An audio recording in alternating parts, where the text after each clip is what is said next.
Good morning, Achieve Charter School. It's Wednesday, April 21st. We're still talking about self-awareness this week. Let's start with the Pledge of Allegiance. Can you please stand at attention? Salute, pledge. I pledge allegiance to the flag of the United States of America and to the republic for which it stands, one nation, under God, indivisible, with liberty and justice for all. All right, go ahead and have a seat. Show me a good slant. Talking about self-awareness this week. Monday we started with a whole bunch of different ways you can be self-aware, right? And we kind of started getting focused on some inside things, like being aware of your feelings or your thoughts.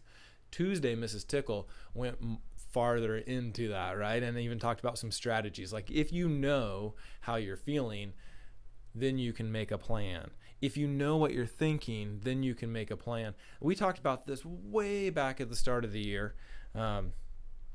When we first talked about self-awareness, and this was back like on a Zoom morning assembly, and we talked about the idea that in order to set good goals, you have to be self-aware. You have to know what's going on. Otherwise, you can't write a good goal. Today, we're going to go a little different direction. We're talking about being self-aware with the outside of yourself. Okay? So being aware of your body and know what your body is doing in space. You have to have an idea what your body's doing. Are you in anybody else's space? Which direction is your body moving? This keeps everybody safe, keeps everybody feeling comfortable, keeps everybody that space bubble. It leads to some safety things on the playground. So we're going to talk about a few different areas, and then I want you to just discuss with your class, and teachers, you might need to tailor this to your own class and make sure it really fits with what your class needs. But what areas can we work on, like being more in control of our body? But you can't be in more control of your body until you're aware of your body and you're thinking of it, right? It's just more of that progression that I don't need my teacher telling me how to act, because guess what? I'm already doing it. Well, you can't do it until you know what's going on with your body. So a few different areas, a few different talking points. You can just have some discussions around these. How can you be aware of your body on the playground? Okay? And maybe talk about some things like obviously being aware not to just crash in and take people out during a soccer game, but also maybe being aware that if you kick the ball too hard in a soccer game, that's going to hurt somebody on campus. Like, this is not a giant field. It also could damage buildings or windows or anything. So being aware of your body and what's going to happen with your body. Talk about in line maybe. I mean, in schools and different places, you spend a lot of time in line, and that puts you in really close quarters with people. Should you have your hand on each other the whole time? Should you be one of the people that just stands in line with your hands on the person in front of your shoulders? Probably not. I mean, I'm only talking to 4th through 8th grade. This is not a K-8 assembly right now. So should you have your hands on each other in line? No, you shouldn't. In the classroom, what does that look like? What do personal space boundaries look like? And what does just your space look like?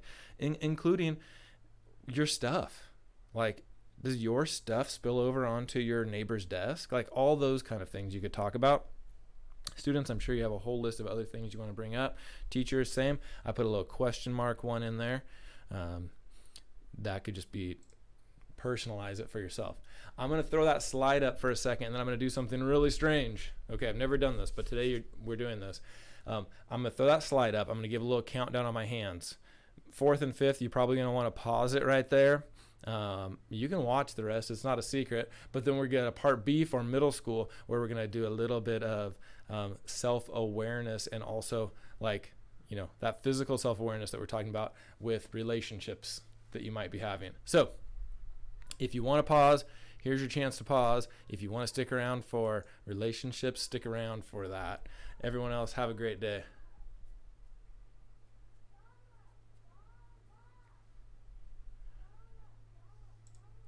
All right, middle school, I'm back. So sometimes we get this question, and by sometimes I mean every single year since Achieve began, which is, if I have a relationship, like a boyfriend or a girlfriend or something, can I hold hands at school? Can I do whatever? So I just wanted to remind you, since we're talking about being aware of your physical body, here's our rules for school. When you're at school, you just need to act like that you don't have a relationship. That's basically the rule. You can hang out with people, you can spend more time with certain people. We're not actually going to control if you have a relationship or not. That's not our job.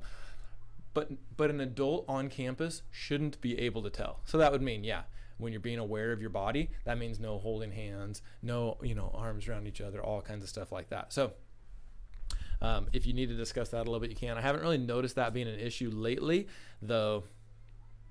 We literally discuss this every single year, and it's springtime, and everybody's going to start getting spring fever, and your hormones are just going to be racing. So keep that in mind when you're talking about like being aware of your physical body and all that. Have a great day, Achieve. I'll go back to those slides if you need talking points. Bye.